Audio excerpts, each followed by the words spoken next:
So this is the basic design that I've come up with for my Earthbag barn. Well, it's a multi-purpose barn. So we've got the main bit here, which is going to be the main barn area to store the tractor, other bits and pieces that we need on the farm. And then we've got a room at the front here with a little window on both sides. That's going to be for egg packing. The room at the back there, that's going to be a toilet, shower and a little office, again with a little window at the back there. And then along this edge and this back edge, I'm going to have an earth berm. So basically just going to build it right the way up to the edge of the roof line. And then for the roof, going to be creating a big concrete pad. Just sit on it like that. And once I've got that, more earth over the top. So this is going to be a green roof.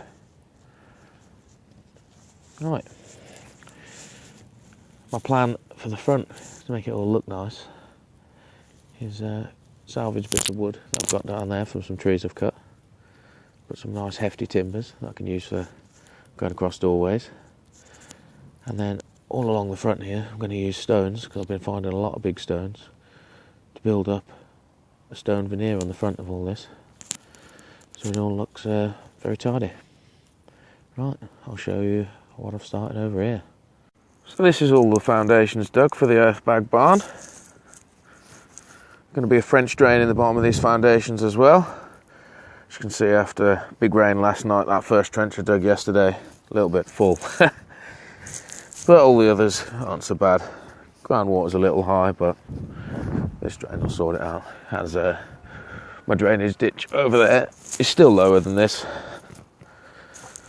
So I've got plenty of soil already for filling bags with from here. Got quite a few piles of decent subsoil / clay mix that I've found out.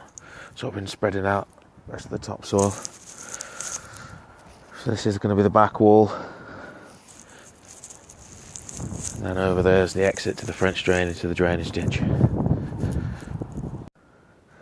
So next, got to fill this with some old bricks and whatnot in the bottom, then a layer of gravel, like 4 or 5 inches of gravel.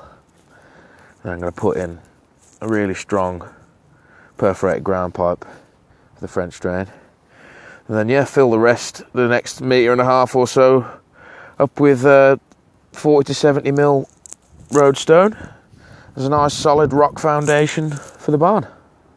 So the last job on finishing the foundation is get any water that builds up flowing in the right direction, so the French drain's working before I put any gravel or any pipes in. It's naturally flowing in the right place. So I've got a little bit to dig out here and here, and then a little tiny bit on the next corner. And then it should all be flowing already. Alright, until next time.